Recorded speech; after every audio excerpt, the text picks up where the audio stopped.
Salam, saudara-saudari yang kekasih dalam nama Tuhan Yesus. Sebelum kita memulai ibadah kita, marilah kita satukan hati dan jiwa kita. Kita berdoa dalam hati kita masing-masing.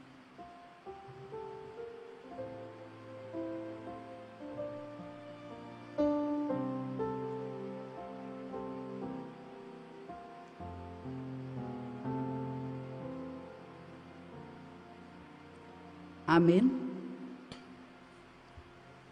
Kita puji Tuhan, kita bernyanyi dari pelengkap Kidung Jemaat nomor 4 ayat 1 dan ayat 2.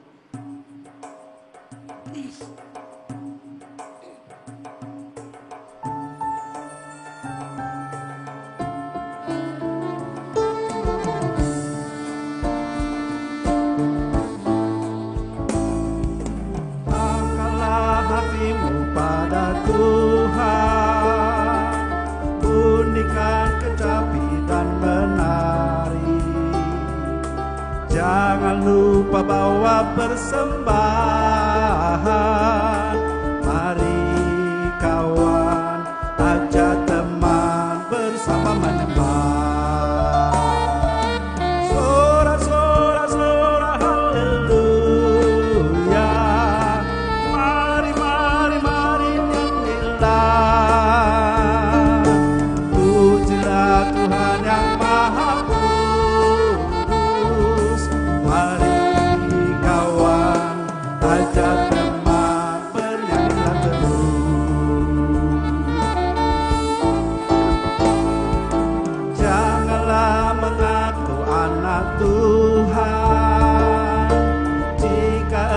Mengeraskan hati, jadilah pelaku firman Tuhan. Mari kawan, ajak teman bersama menyembah. Sorak-sorak haleluya. Mari nyanyilah. Tuhan yang Maha Kudus, mari kawan, ajak teman menyanyi terus.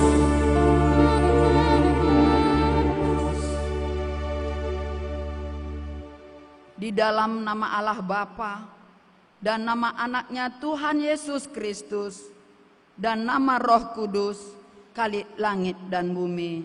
Amin.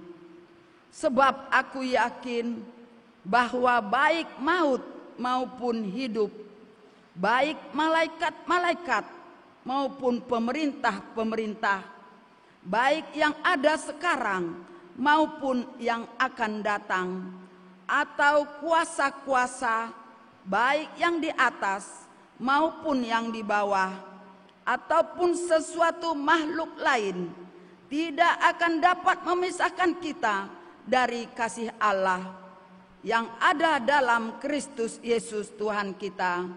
Haleluya. Haleluya.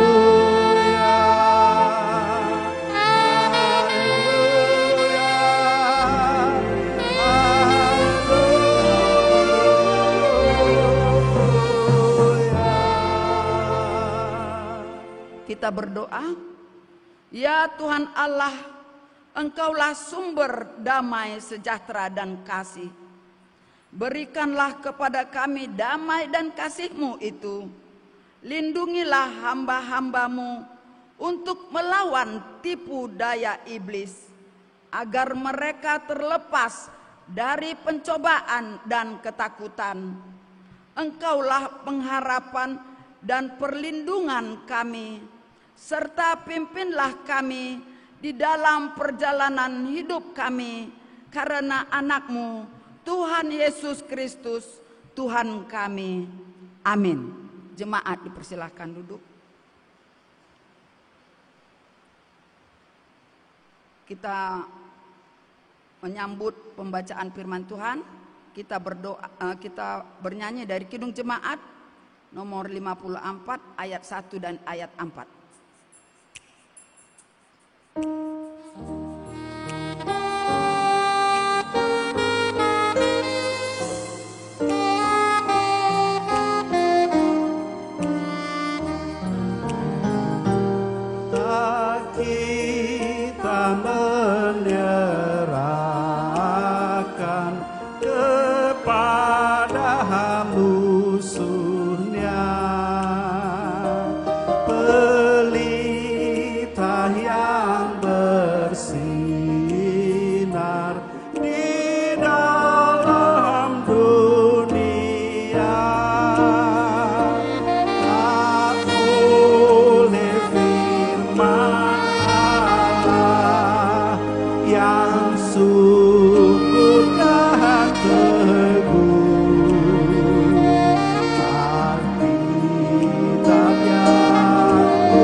Marilah kita mendengar firman Tuhan sebagai pendahuluan khotbah pada minggu yang ke-18 setelah Trinitatis dengan tema Tuhan menghendaki keadilan dan kebenaran, yang diambil dari Lukas 11 ayat 37 sampai dengan ayat 42. Lukas 11 ayat 37 sampai dengan ayat 42 kita baca secara bergantian.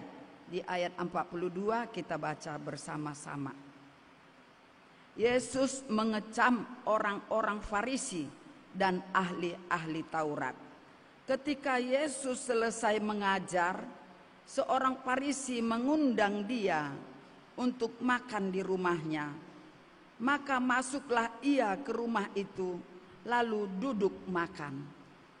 Orang Farisi itu melihat hal itu dan ia heran karena Yesus tidak mencuci tangannya sebelum makan. Tetapi Tuhan berkata kepadanya, "Kamu orang-orang Farisi, kamu membersihkan bagian luar dari cawan dan pinggan, tetapi bagian dalammu penuh rampasan dan kejahatan."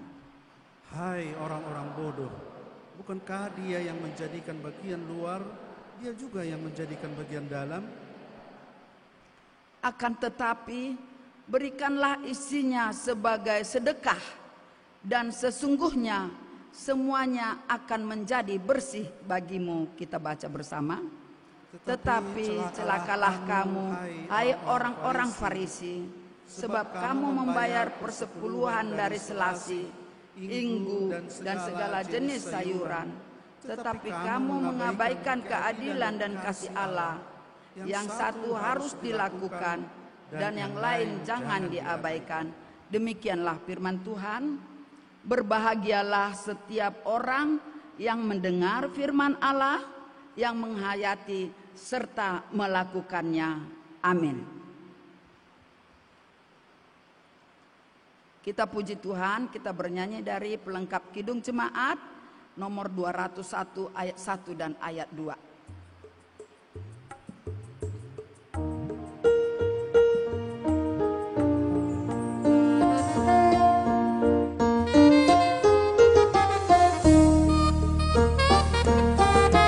Sering ku tanya pada diriku, akhir hidupku yang fana, jangan sampai terbuai jiwaku di dunia gemerlap. Dikala hariku makin senja, jiwa letih tubuhku pun lemah, cahaya hidup semakin redup, sering merata mengeluh. Dengarlah Tuhan doa dan keluh, biar ku tentram meskipun dalam kemeluh. Dikala matahari terbenam, ketika datang mempelai, apakah sulukku tetap terang, menyambut dengan baik? Apakah hatiku tak berteman, tinggalkan dunia yang penuh cemas, atau jiwaku akan menentang menuju surga yang tenang? Lihatlah Tuhan, pergumulanku, padamu Tuhan, doa dan pengharapanku.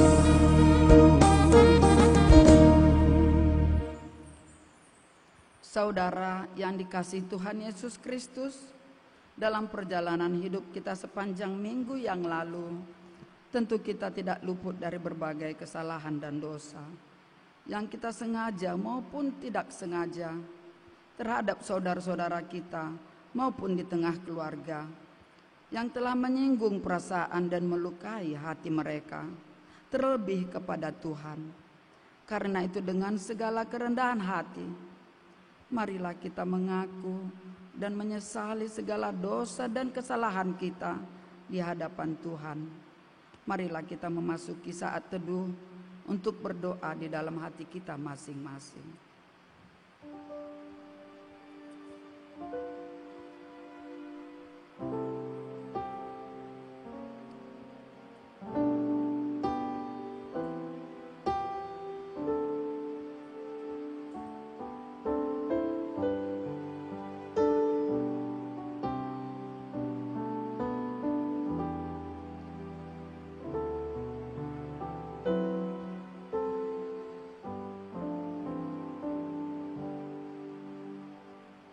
Kita berdoa.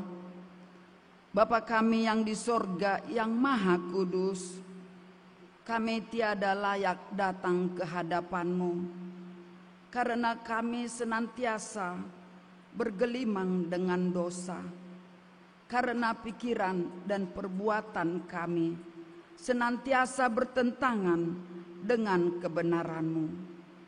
Tetapi oleh kasih anak-Mu Tuhan Yesus Kristus Tuhan kami, maka kami datang kepadamu meminta keampunan dosa dan kejahatan kami.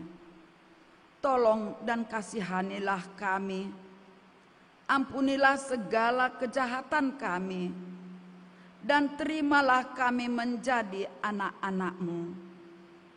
Terangilah jiwa dan pikiran kami dengan Roh-Mu yang kudus itu, agar kami dapat memisah yang jahat daripada yang baik di hadapan-Mu, sehingga kami menjadi anak-anak yang setia menyaksikan Yesus Kristus Tuhan dan Juru Selamat dunia.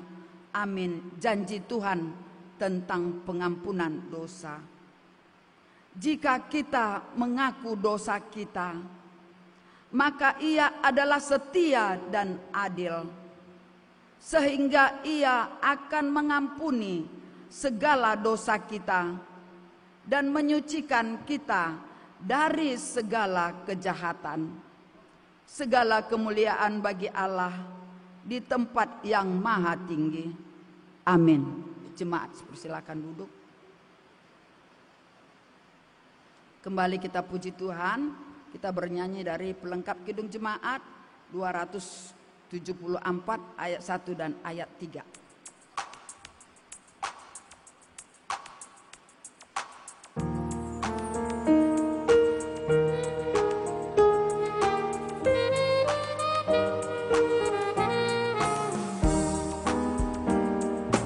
Jangan menyia-nyiakan waktu-mu, bukan tolonglah yang berkeluh.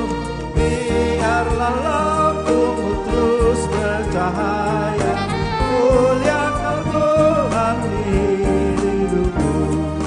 Tiada yang bakal di dalam dunia, segala yang lincah pun akan lenyap. Namun kasih-Mu demi Tuhan Yesus sungguh bernilai dan tinggal tetap.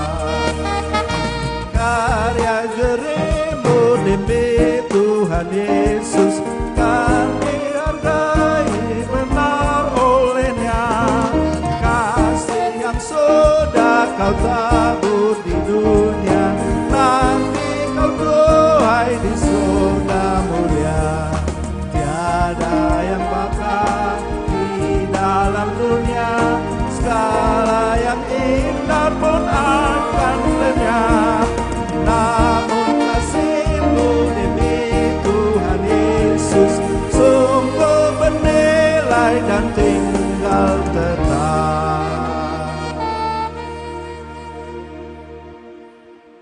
Marilah kita mendengar firman Tuhan sebagai petunjuk hidup baru yang diambil dari Kisah Para Rasul 20 ayat yang ke-35.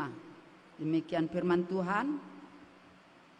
Dalam segala sesuatu telah kuberikan contoh kepada kamu, bahwa dengan bekerja demikian kita harus membantu orang-orang yang lemah dan harus mengingat perkataan Tuhan Yesus. Sebab Ia sendiri telah mengatakan, adalah lebih berbahagia memberi daripada menerima. Demikian firman Tuhan. Marilah kita sama-sama memohon kekuatan daripada Tuhan. Ya Allah Bapa kami, berilah kami kekuatan untuk melakukan yang sesuai dengan firman-Mu. Amin. Kita puji Tuhan, kita bernyanyi dari Kidung Jemaat nomor 441 ayat 1 dan ayat 2.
Mengisi hidupku.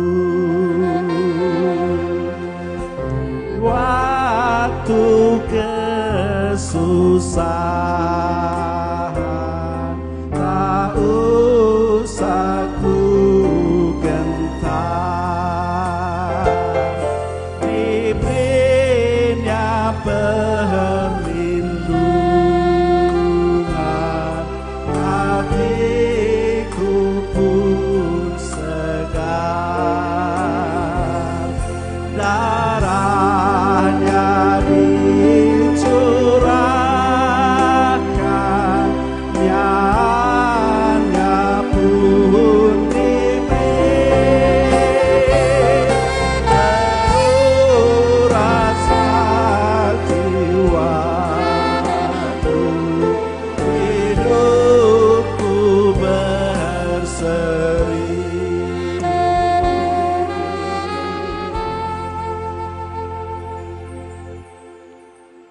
Marilah kita bersaksi mengikrarkan pengakuan iman kita bersama jemaat pada segala abad di seluruh dunia ini.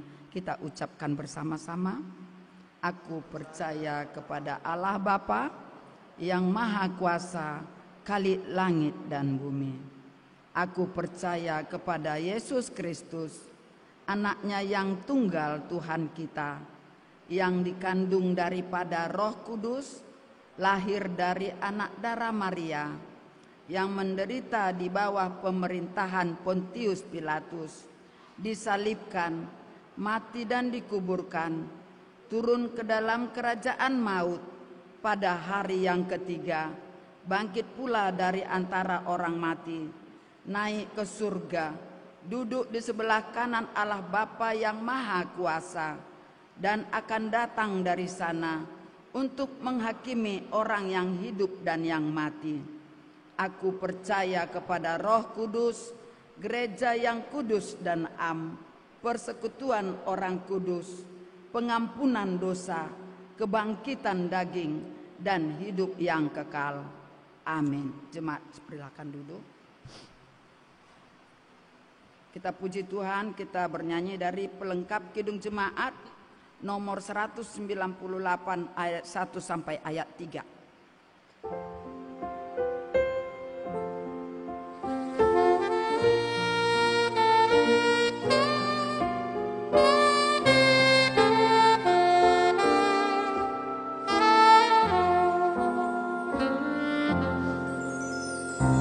Di hatiku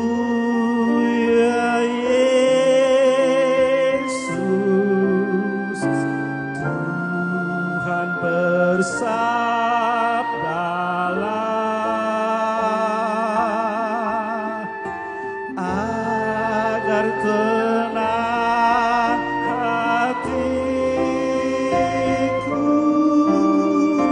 dan hilang khawatirku.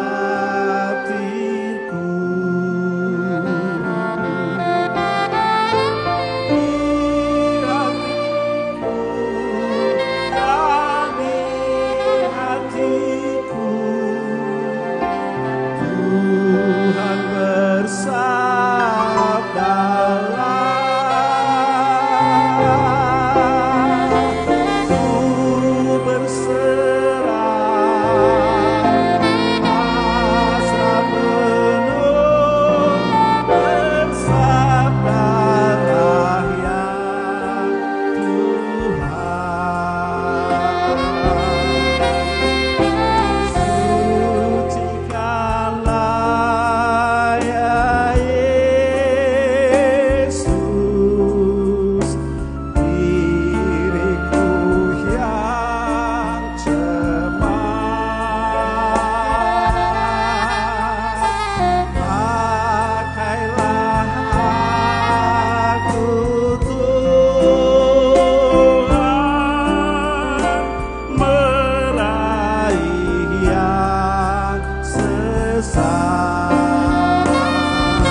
Damai sejahtera dari Allah Bapa kita yang melampaui segala akal dan pikiran manusia, kiranya menyertai saudara-saudari dalam Kristus Yesus Tuhan kita.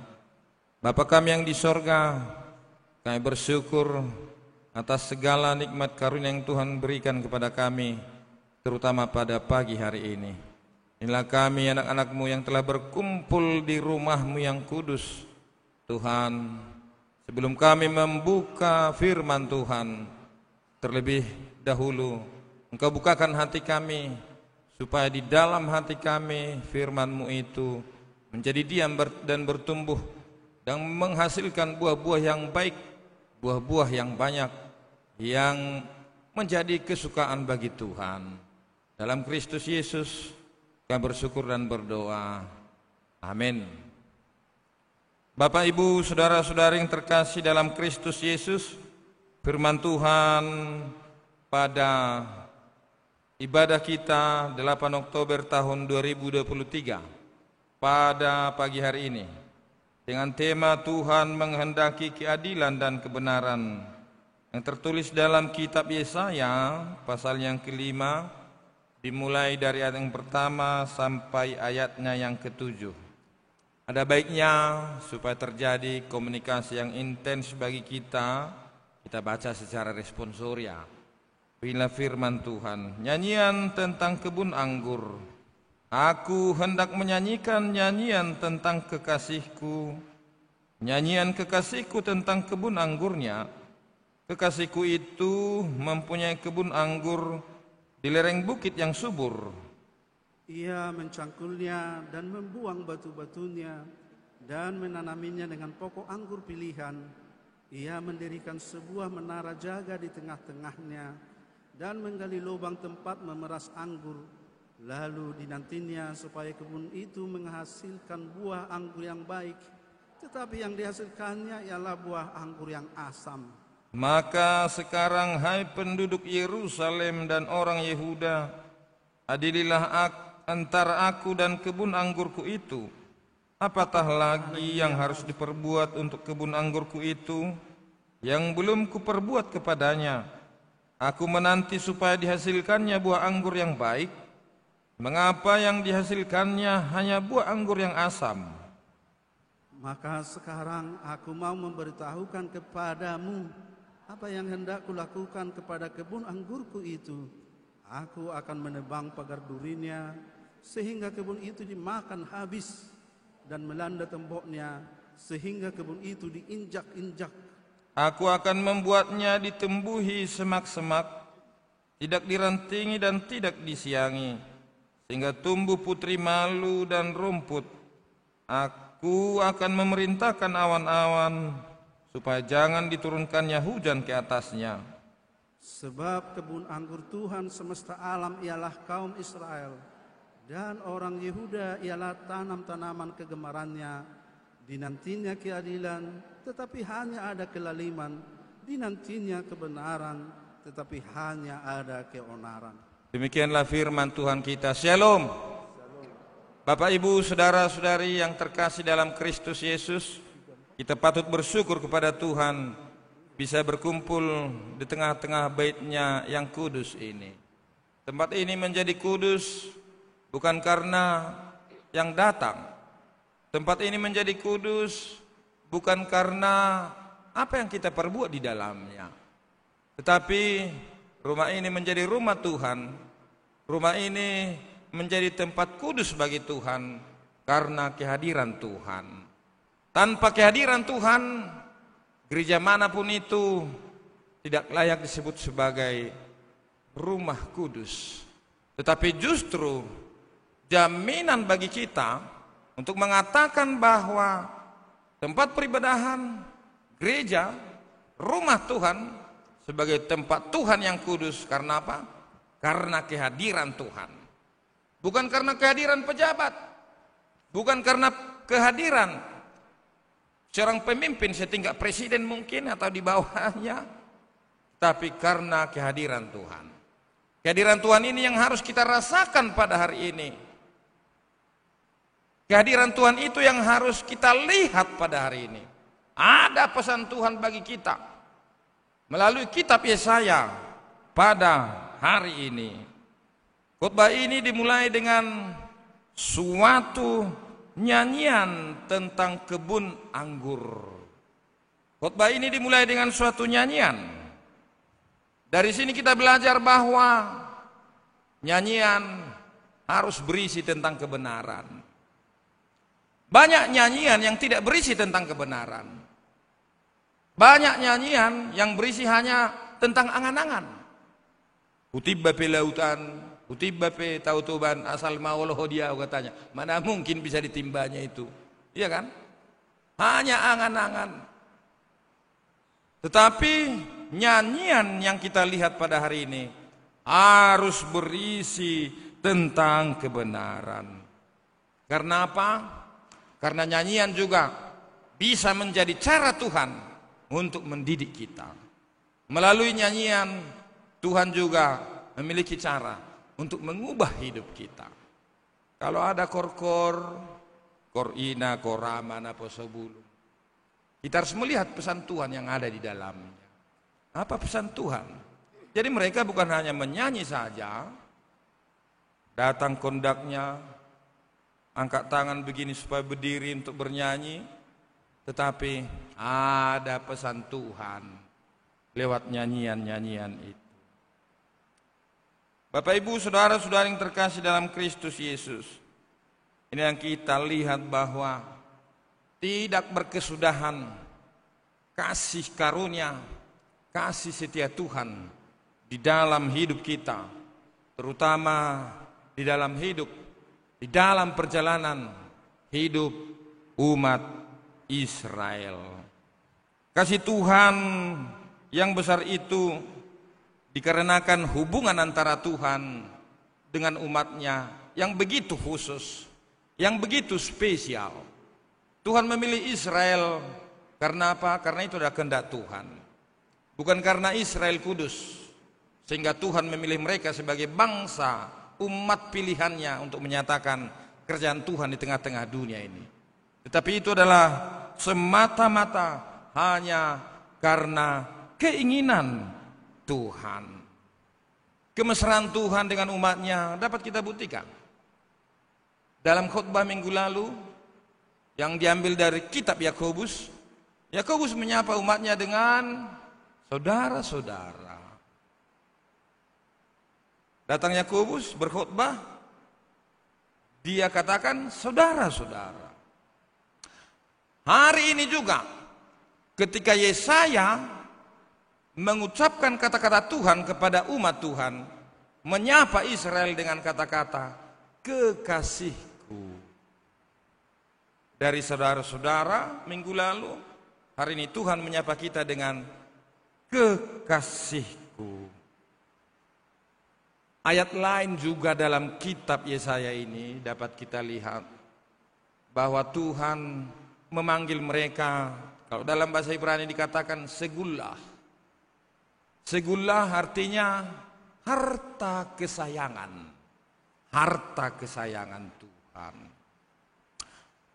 Saya pernah menonton satu acara serial di televisi, yaitu American Pickers. Mereka ada beberapa orang mencari benda-benda bukan rongsokan sebenarnya. Benda-benda yang cukup lama, kalau nggak dipakai lagi bisa dijual, ya, tawar-menawar terjadi tempat itu. Kalau suka bawa, kalau nggak suka ditinggalkan aja, kan begitu. Ada satu keluarga, kalau yang pembeli ini udah tahu mana barang yang mahal, mana barang yang antik, dia datangi barang itu. Ini dijual enggak katanya? Oh, itu enggak dijual katanya. Bagaimana supaya barang itu dapat oleh dia, dapat sama dia? Dia bilang begini, udah deh, aku beli $1.000 ya. Aku beli $1.000 katanya. Enggak bisa. 1.500. Sampai $2.000 gak dikasih. Kenapa gak kau kasih katanya? Benda ini sudah lama dengan kami katanya. Mulai dari nenek buyut saya. Benda ini sudah bersama-sama dengan keluarga ini dalam suka dan duka. Sudah banyak kebersamaan kami. Sudah banyak yang kami lalui bersama-sama dengan benda ini katanya. Jadi barang ini udah sampai rusak pun biarkan aja situ sebagai kenang-kenangan. Karena ketika saya melihat benda itu, maka saya teringat dengan kakek nenek buyut saya katanya. Jadi barang itu menjadi barang kesayangan bagi dia. Barang kesayangan nggak pernah dijual, nggak pernah dijual. Berapapun harganya tidak bisa disamakan harga dengan harga apapun itu. Itulah barang kesayangan. Maka ketika Tuhan memanggil Israel dengan harta kesayangan, dengan kekasih, itu berarti memang Tuhan benar-benar menyayangi Israel. Dan banyak para pengkhotbah mengatakan bahwa kasih Tuhan mulai dari penciptaan sampai semua berita yang ada di Perjanjian Lama, bahkan semua berita yang ada di Perjanjian Baru menyatakan kasih Tuhan kepada umatnya. Memang saudara-saudara yang terkasih, hubungan Tuhan dengan Israel sering menunjukkan grafik yang naik turun. Kadang mesra dia sama Tuhan, kadang enggak, turun. Bahkan sampai kepada titik yang terendah. Karena mereka akhirnya menyembah berhala-berhala. Bayangkan saudara, ketika Musa membawa mereka ke gunung Tuhan, hanya beberapa hari Musa meninggalkan mereka untuk menerima kitab Tuhan, hukum Tuhan, loh Tuhan di atas bukit Sinai. Israel sudah menyembah apa? Israel sudah menyembah lembu emas. Ngapain menyembah lembu? Ngapain menyembah emas? Itu adalah titik terendah hubungan antara Israel dengan Tuhan. Oleh karena itu saudara yang terkasih dalam Kristus Yesus, karena begitu sayangnya Tuhan kepada Israel, Tuhan menyampaikan kehendaknya melalui suatu nyanyian kepada Israel, yaitu teks kita pada hari ini, supaya Israel nggak terlalu malu lah, kan begitu. Ya, Tuhan punya teknik tersendiri untuk menyampaikan maksudnya, yaitu lewat nyanyian pada hari ini. Sungguh pun nyanyian ini adalah nyanyian duka cita. Saya menyatakan ini adalah nyanyian duka cita karena apa? Karena berisi kekecewaan Tuhan kepada umatnya, umat Israel. Nyanyian kekecewaan daripada Tuhan kepada umatnya. Saudara-saudari, andaikan Tuhan menyanyikan lagu bagi kita sekarang ini, nyanyian apa kira-kira yang dikehendaki atau dinyanyikan Tuhan? Apakah Tuhan menyanyikan lagu yang sama kepada kita? Atau apakah Tuhan menciptakan lagu yang lain untuk menyatakan hubungan kita dengan Tuhan sekarang ini? Mari kita jawab semuanya. Kira-kira nyanyian apa yang Tuhan nyanyikan kepada kita yang berkumpul di sini pada hari ini? Ketika Tuhan ingin menyanyikan sesuatu untuk kita, apakah nyanyian yang seperti ini? Atau salah satu nyanyian daripada nyanyian ibadah kita yang sudah kita nyanyikan tadi? Mari kita renungkan bersama dan semakin mendekatkan diri kita kepada Tuhan. Mari kita lihat pesan Tuhan bagi kita. Yang pertama, bahwa pembersihan sering dibuat Tuhan bagi kita agar kita memang bisa bertumbuh. Pembersihan sering dibuat Tuhan di dalam hidup kita agar kita bisa bertumbuh. Setiap orang pernah susah, pasti itu. Walaupun ada orang kaya, orang berduit, apapun barang yang bisa dibelinya, tapi pasti pernah suatu saat di dalam hidupnya merasa susah. Semua kita pernah merasa susah.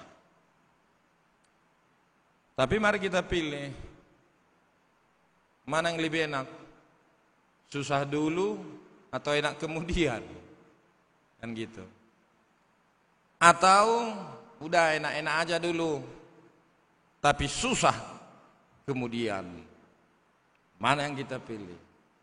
Saya rasa kita akan memilih, udahlah, susah aja lah dulu. Habis susah, kita kan hidup enak katanya. Itu prinsip Akka Pangarato di sana. 5-10 tahun mereka di hutan-hutan sana, ya. Mungkin mereka bersawit di sana, tapi efeknya sama kita apa? Udah beberapa hari ini kota Madya Medan itu diselimuti oleh kabut asap.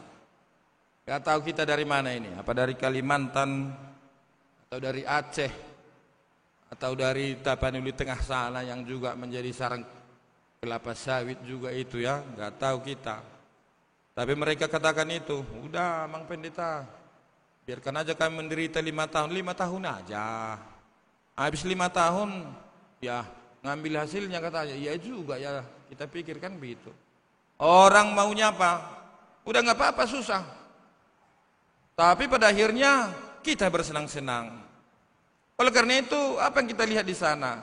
Kesusahan juga menjadi cara Tuhan untuk mendidik kita, untuk membuat kita menjadi manusia yang lebih cemerlang, untuk membuat kita menjadi manusia yang benar-benar dibersihkan dengan cara Tuhan sendiri.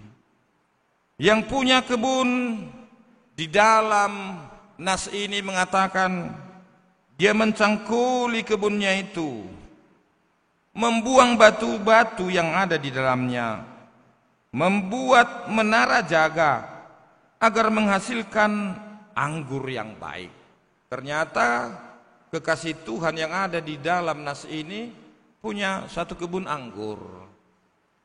Dia inginnya sesudah berhasil nanti anggurnya, maka anggurnya itu akan menghasilkan anggur yang baik, anggur yang manis.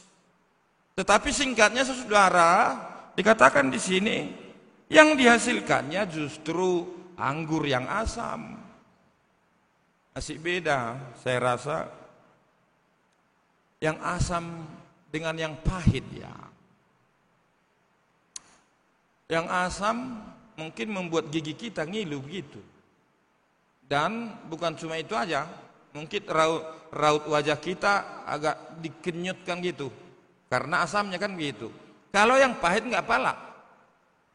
Ya, kalau pahit pil misalnya, udah langsung telan aja pakai air, maka pahitnya nggak terasa kan begitu. Atau kalau pahit paling-paling udah meludah aja ke bawah, keluar sana. 3 kali meludah udah hilang apanya, udah hilang rasa pahitnya. Tetapi kalau rasa asam, di samping mungkin juga mengganggu lambung kita dan juga yang lain, banyak yang lebih kita rasakan rasa sakitnya menahan asam itu daripada menahan rasa pahit itu. Makanya Tuhan menggambarkan bukan rasa pahit di sini Tuhan katakan, tetapi buah yang asam. Oleh karena itu saudara-saudara yang terkasih dalam Kristus Yesus, seperti pemilik anggur itu yang punya kebun anggur itu melakukan pembersihan kepada kebun anggur itu supaya menghasilkan buah yang bagus. Tuhan juga kadang-kadang bahkan mungkin sering juga dalam hidup kita melakukan pembersihan juga di dalam hidup kita.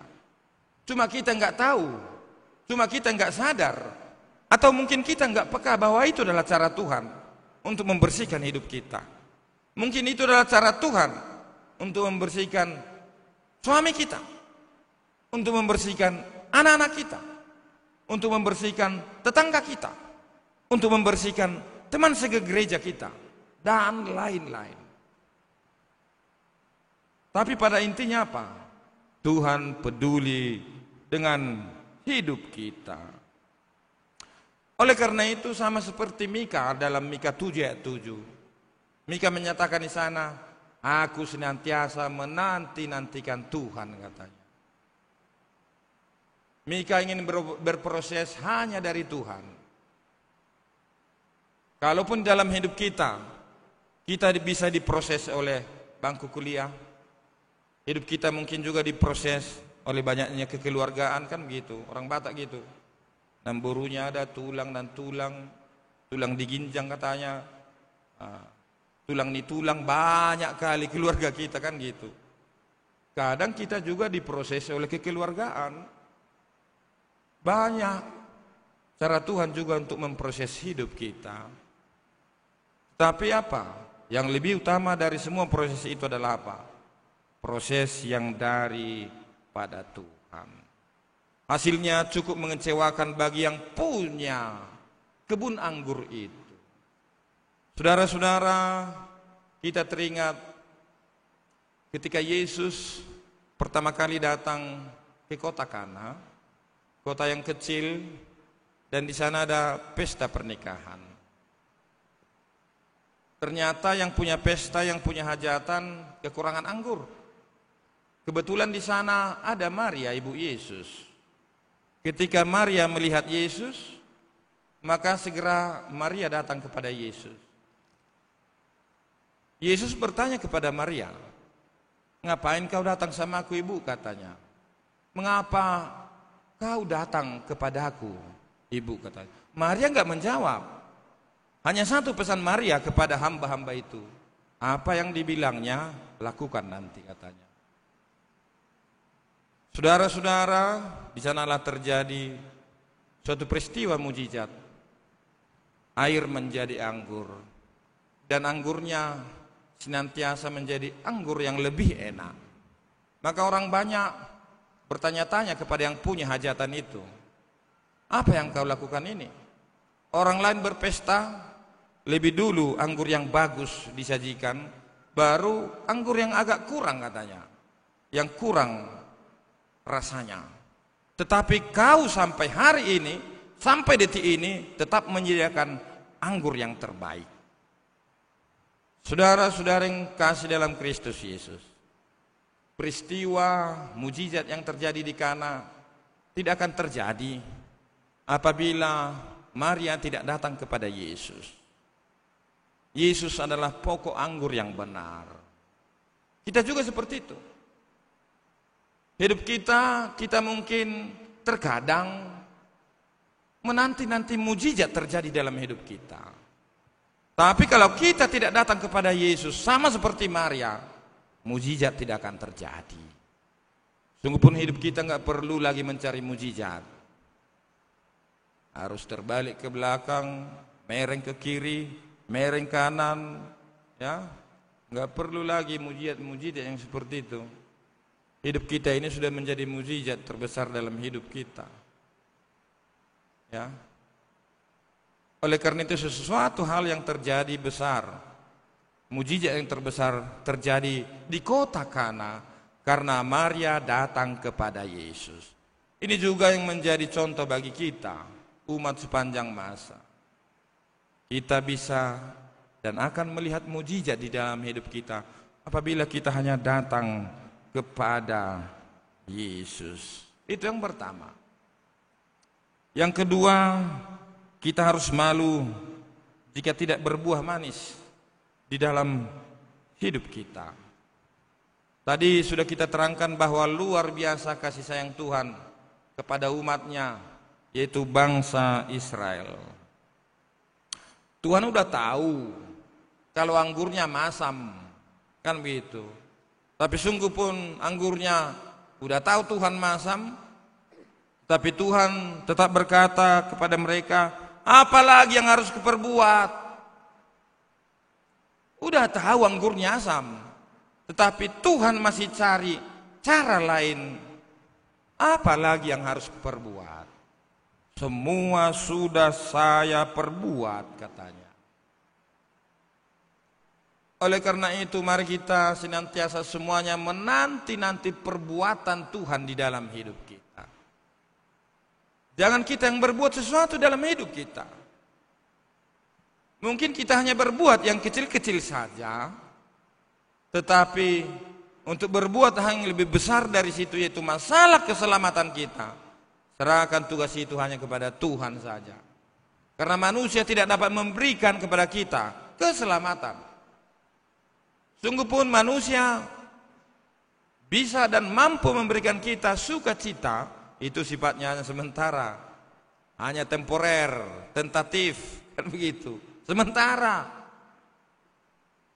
Mungkin kita bisa ketawa ketiwi bersama dia selama 1 bulan, tetapi kalau udah habis kamusnya, udah diam lagi, kan begitu. Tuhan gak seperti itu. Setiap hari, setiap detik, kalau kita datang kepadanya mengharap dan menanti-nantikan apa yang Tuhan perbuat kepada kita, Tuhan akan memberikan yang terbaik bagi kita. Amin. Ya, mengharaplah selalu kepada Tuhan. Oleh karena itu, kita harusnya malu ketika hidup kita menghasilkan buah yang asam di hadapan Tuhan. Allah sebagai pemilik kebun itu sudah berbuat semuanya, karena disaksikan dalam Alkitab, sudah semua saya lakukan, sudah semuanya saya perbuat bagiku, bagi mereka. Saudara-saudari, mungkin hidup kita tidak sepenuhnya menggambarkan seperti kehidupan Israel, tapi paling sedikit mungkin 1/4 situasi Israel sering kita hadapi di dalam hidup kita. Kadang apa yang terjadi dalam hidup kita bisa saja bukan salah orang tua. Misalnya anak yang nakal, ikut menjadi begal, ikut tawuran, pulangnya pulang malam, sampai di rumah mandi, makan, tidur lagi, kan begitu. Mungkin itu bukan sepenuhnya salah orang tua. Dan bisa jadi itu juga mungkin enggak sepenuhnya salah anak, enggak sepenuhnya salah tetangga, enggak sepenuhnya salah semua penghuni rumah itu. Jadi siapa yang salah? Apakah iblis yang salah? Kan begitu. Itu masih polisi dia salah isi katanya. Ya, semua akhirnya salah iblis. Tetapi apa yang terjadi saudara? Mungkin keinginan dan cara berpikir kita yang salah. Keinginan dan cara berpikir kita yang salah. Maka mari kita mendidik anak-anak kita, bukan menyalahkan mereka sepenuhnya. Mungkin cara berpikir dia yang salah, kau enggak salah. Cuma cara berpikirmu yang salah. Kau yang enggak salah. Cuma keinginanmu enggak benar gitu. Jangan salahkan dia sepenuhnya. Karena apa? Itu akan menjatuhkan dia. Itu akan menjatuhkan dia. Dia enggak akan mendapat rasa malu yang mampu untuk berubah. Tetapi dia merasa dimatikan dengan cemoohan, dengan penalti yang kita lakukan kepadanya. Jangan salahkan dia sepenuhnya. Salahkan hal-hal lain di dalam hidupnya, supaya dia memiliki kesadaran dan juga rasa malu di hadapan Tuhan. Oleh karena itu sebenarnya nas ini juga mengajarkan kita untuk memeriksa hidup kita. Bagaimana hidup saya? Mungkin kita udah saatnya juga general check up di hadapan Tuhan. Jangan hanya general check up ke Murni Teguh. Kemana Mang, kemana Inang? Check up Jo. Bah, sembuh ya Mang, sembuh ya Inang. General check up sangat kita butuhkan juga dalam masalah-masalah partondion kita, kerohanian kita. Apakah kita semakin dekat dengan Tuhan atau semakin jauh dari Tuhan? Adong Hatta Batak bilang begini, sada dosulu alai sudis marsulu hossa katanya. Kalau zaman ini enggak ada lagi nih sulu, kecuali 17 Agustus. Kalau 17 Agustus ya ada itu rumah-rumah yang bikin obor depan rumahnya berjejer begitu. Ada kok lampu PLN kan gitu.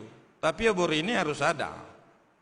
Ya, untuk merasakan detik-detik proklamasi itu atau acara tabtu. Acara tabtu itu kan begitu. Sada dosulu alai sudedu marsulu hossa katanya.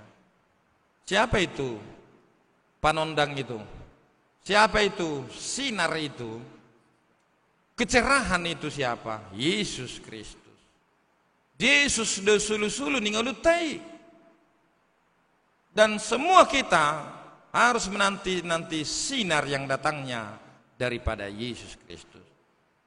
Kalau bukan Yesus yang kita nantikan, hidup kita akan senantiasa menghasilkan yang asam di hadapan Tuhan. Akhirnya kalau asam, baik putih kome, bolokon. Makanya Tuhan katakan, karena Tuhan sudah kecewa kepada Israel, aku akan mencabut kandangnya. Dan juga akapariknai katanya, ya kandang yang cukup tinggi dari apa? Dari tanah, ya, supaya mereka dilutak, asa digagak nasida, digagak kalubu. Dan ternyata benar, datanglah bangsa Babel untuk menaklukkan Israel.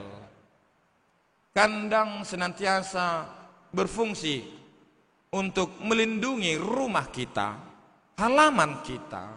Apa yang terjadi jika kandang itu sudah dicabut? Maka semuanya akan masuk ke sana. Hidup kita, mari kita kandangi hanya dengan firman Tuhan. Jangan pernah cabut firman Tuhan sehari pun dalam hidupmu. Karena jika firman Tuhan kau cabut satu hari saja dalam hidupmu, maka binatang-binatang lain akan masuk ke dalam hidup kita. Zaman sekarang ini kita butuh Tuhan. Banyak ajaran sesat. Banyak di luarnya gereja, tetapi di dalamnya salib sudah terbalik. Tetapi di dalamnya apa yang terjadi? Ternyata praktek gereja setan. Kita butuh Tuhan pada zaman sekarang ini. Zaman teknologi ini. Mungkin kita 200 tahun lagi bisa saja kita kalah dengan robot-robot yang diciptakan orang pintar itu. Ya kan begitu. Itu sekarang kekhawatiran kita. Kalau orang pintar bilang inilah berkat Tuhan katanya. Tapi apa yang terjadi?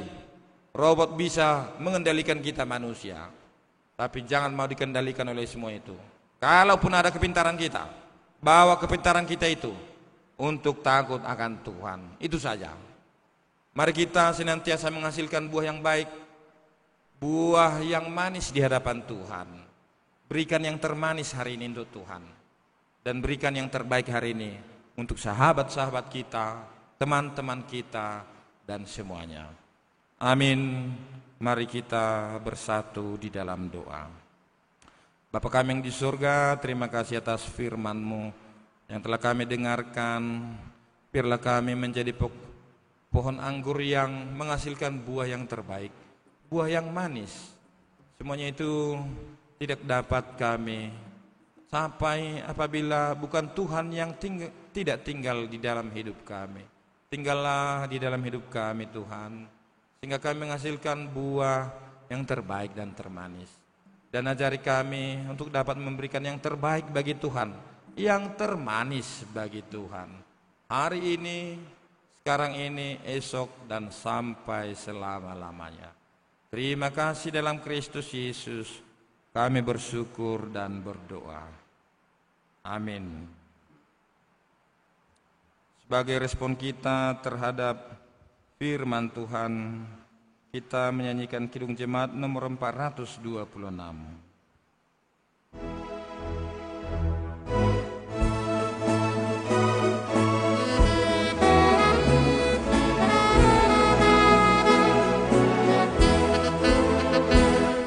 Kita harus membawa berita pada dunia dalam gelap tentang kebenaran dan kasih dan damai yang menetap, dan damai yang menetap,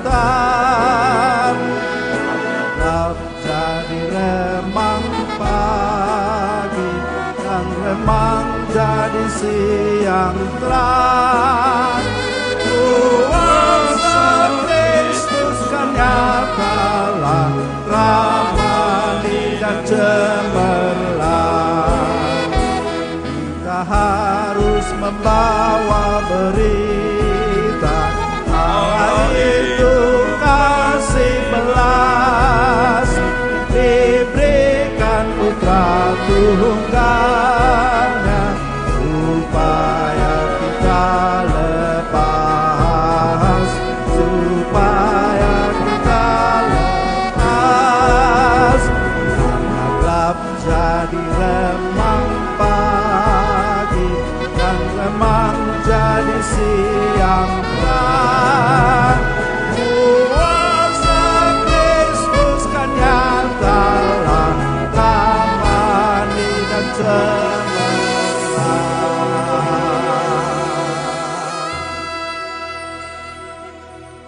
Sebelum kita memberikan persembahan syukur kepada Tuhan, kita mendengarkan pesan Tuhan yang tertulis dalam 1 Petrus 2 ayat 5. Beginilah firman Tuhan. Dan biarlah kamu juga dipergunakan sebagai batu hidup untuk pembangunan suatu rumah rohani bagi suatu imamat kudus, untuk mempersembahkan persembahan rohani yang karena Yesus Kristus berkenan kepada Allah.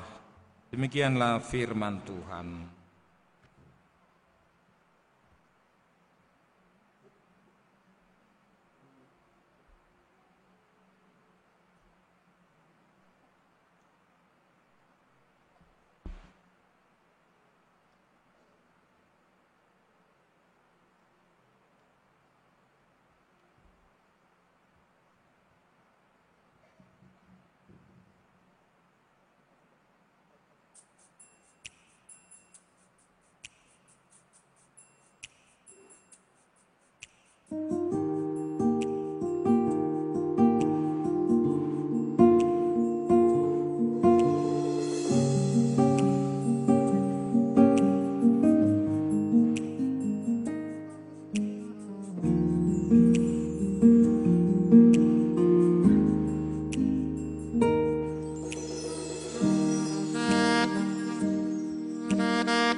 Marilah kita berdoa untuk menyerahkan kurban persembahan kita kepada Tuhan.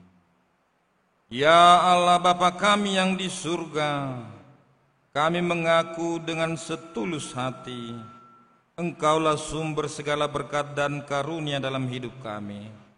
Di sini kami mempersembahkan kurban syukur kami kepadamu. Terimalah persembahan umat-Mu dan berkatilah menjadi alat kesaksian, persekutuan, dan pelayanan jemaat-Mu ini. Jadikanlah hidup kami persembahan yang berkenan kepadamu, dan pakailah hidup kami untuk turut menghadirkan tanda-tanda kerajaan-Mu, kasih, keadilan, dan damai sejahtera di seluruh dunia ini. Bukalah hati kami oleh Roh Kudus-Mu, agar kami senantiasa mengucapkan syukur kepadamu, di dalam nama Yesus Kristus, Tuhan kami. Amin. Aku suka membagi pada orang tak punya, agar Tuhan dipuji tiap orang di dunia. Pun kepada Tuhanku ku beri persembahan, tangan kiri tak tahu apalah ku yang kanan. Bapa kami yang di surga, dikuduskanlah nama-Mu, datanglah kerajaan-Mu, jadilah kehendak-Mu di bumi seperti di surga. Berikanlah kami pada hari ini makanan kami yang secukupnya, dan ampunilah kami akan kesalahan kami, seperti kami juga mengampuni orang yang bersalah kepada kami. Dan janganlah membawa kami ke dalam pencobaan, tetapi lepaskanlah kami dari yang jahat. Karena yang punya kerajaan dan kekuasaan dan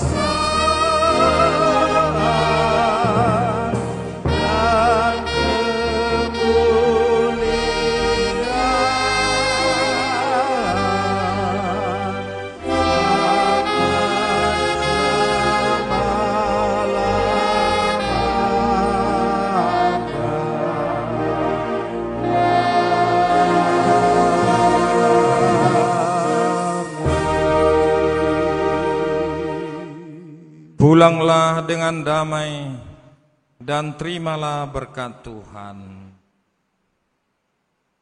Tuhan memberkati dan melindungi engkau. Tuhan menyinari engkau dengan wajah-Nya dan memberi engkau kasih karunia. Tuhan menghadapkan wajah-Nya kepadamu dan memberi engkau damai sejahtera. Amin.